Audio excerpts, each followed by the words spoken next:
Hello students, welcome to Nisha's social science classes.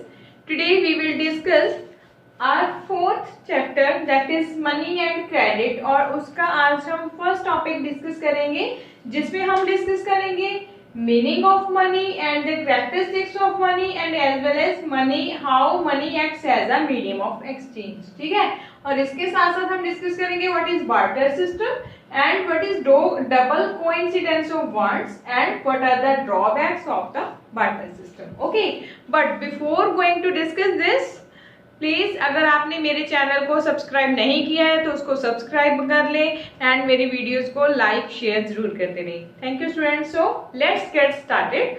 First of all हम discuss करते हैं money के बारे में, है ना।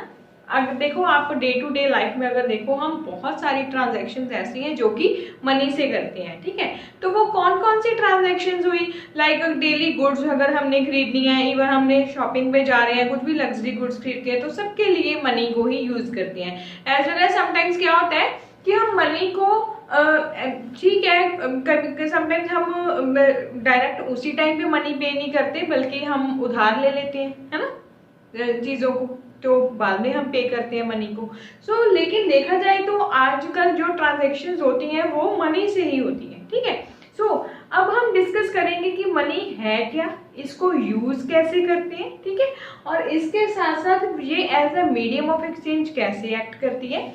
फर्स्ट ऑफ ऑल हम चलते हैं इसके मीनिंग की तरफ। Anything that is generally accepted as a medium of payment for goods and services. Money क्या है? कोई भी चीज जो कि गुड्स एंड सर्विसेज की पेमेंट के लिए एक्सेप्टेबल हो, दैट इज कॉल्ड मनी। ठीक है, इसके साथ साथ money as a medium of exchange. अब इसको मीडियम ऑफ एक्सचेंज क्यों बोला गया है?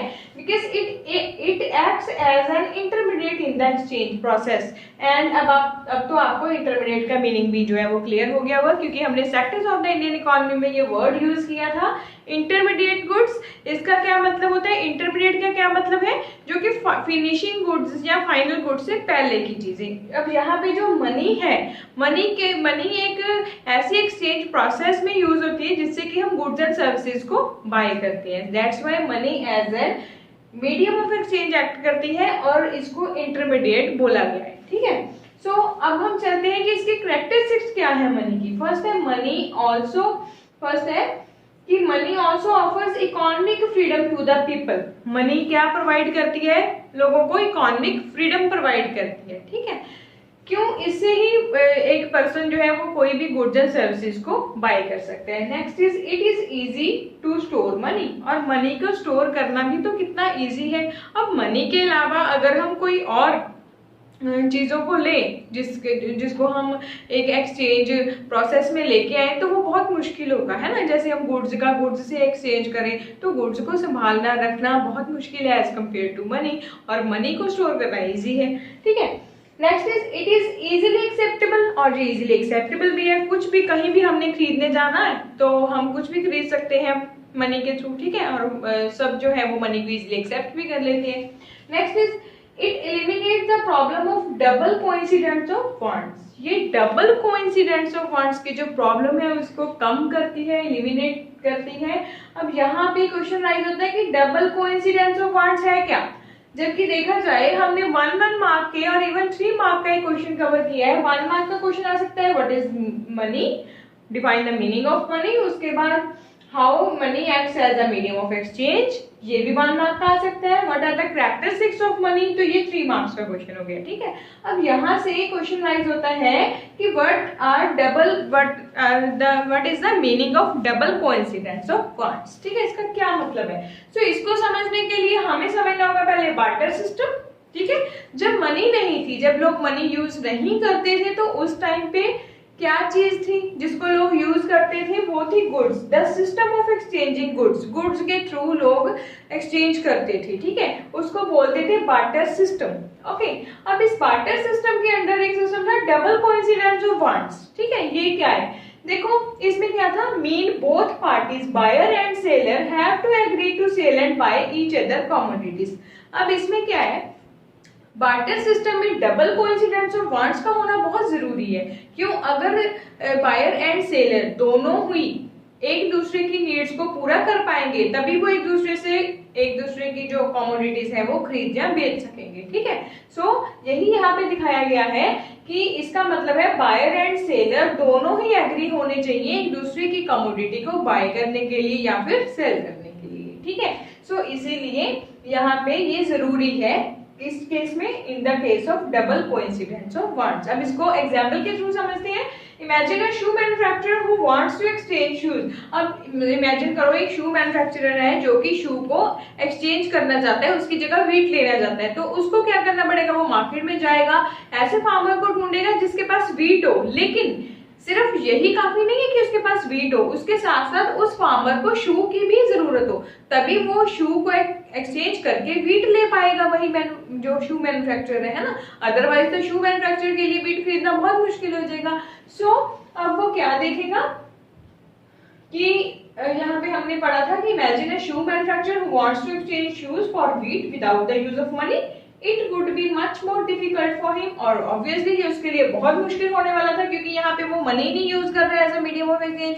किसको यूज कर रहा है, गुड्स को यूज कर रहा है, यानी कि शू को यूज कर रहा है। He would have to look for wheat growing farmer, उसको ढूंढना पड़ेगा wheat growing farmer who not only wants to sell wheat, जो कि सिर्फ व्हीट को ही सेल नहीं करना चाहता but also wants to buy shoes in exchange. इसके साथ साथ वो क्या चाहता है कि उस फार्मर को जरूरत भी हो कि वो शूज को ले, तभी तो वो व्हीट ले पाएगा ना जो शू मैन्युफैक्चरर है। सो ये तो था डबल कोइंसिडेंस की example, double coincidence of wants की और इसका मीनिंग। अब हम चलते हैं कि देखो बार्टर सिस्टम को पढ़ते पढ़ते अगर आप इसको आज के करंट सिस्टम के साथ कंपेयर करो, जहां पे हम मनी या फिर करेंसी को यूज करते हैं as a medium of exchange, तो इसको देखा जाए तो ये फिर इसमें काफी ड्रॉबैक्स देखने को मिलते हैं बार्टर सिस्टम में। वो ड्रॉबैक्स क्या है उसको डिस्कस करते हैं। फर्स्ट है, two people with different types of needs and goods must be there to satisfy each other's needs। देखो अब यहाँ पे क्या है कि अगर बार्टर सिस्टम है तो उसमें जरूरी है कि दोनों people different goods and different needs वाले होने चाहिए और इवन एक दूसरे की नीड्स को सेटिस्फाई भी करें। मींस कि एक दूसरे की चीज की या कमोडिटी की उनको जरूरत हो। यहाँ पे कमोडिटीज का मतलब है गुड्स, ठीक है, उनकी उनको जरूरत हो। नेक्स्ट है, there are many products which can not be divided. अब देखो बहुत सारे प्रोडक्ट्स बच्चों ऐसे होते हैं जिनको कि डिवाइड नहीं किया जा सकता किसी भी चीज को एक्सचेंज करने के लिए, है ना। सपोज हम यहाँ पे इमेजिन करते हैं कि एक पर्सन है जिसके पास काऊ है ना, तो अब उसको 5 kg व्हीट चाहिए, तो क्या वो 5 kg व्हीट के लिए काऊ को डिवाइड कर देगा? इट्स नेक्स्ट टू इम्पॉसिबल, ये तो हो ही नहीं सकता, है ना। सो इसीलिए समटाइम्स क्या होता है कि कुछ गुड्स को एक्सचेंज कर पाना इतना इजी नहीं होता। लाइक जैसे मैंने यहाँ पे काऊ के एग्जांपल ली कि अब वो 5 kg व्हीट के लिए बेचारे काऊ को थोड़ा ना डिवाइड कर सकते हैं और ना ही ये पॉसिबल है ना।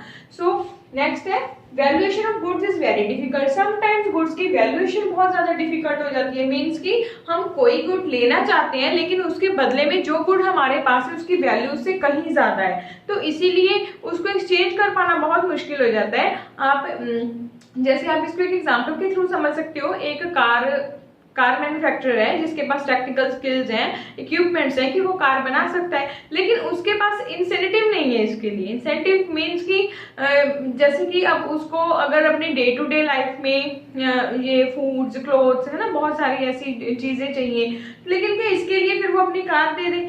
मान लो वो कार देने भी जाता है तो क्या उसको ऐसा बायर मिलेगा जो उसकी कार रख ले और बदले में उसको ये सारी चीजें दे?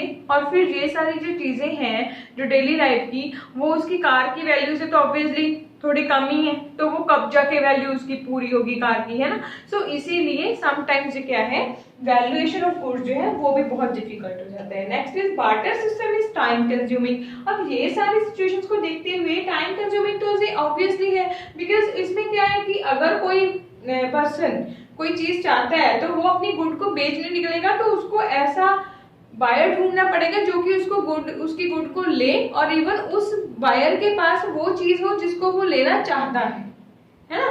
मतलब कि दोनों की ही डबल कोइंसिडेंस ऑफ वांट्स जो है वो जरूरी होनी चाहिए। ये कंडीशन नहीं होएगी तो फिर बहुत मुश्किल है, इसीलिए टाइम कंज्यूमिंग प्रोसेस हो गया। सो इसीलिए ही बार्टर सिस्टम को छोड़ के मनी को मीडियम ऑफ एक्सचेंज एक्सेप्ट किया गया ठीक है, और मनी को ही अपनाया गया। ओके, अब इसमें हम आगे पढ़ेंगे कि पहले मनी कैसी थी और आज के टाइम में मनी की कौन सी फॉर्म है, इसके साथ साथ बैंक जो है उनका क्या रोल है। Okay, thank you students.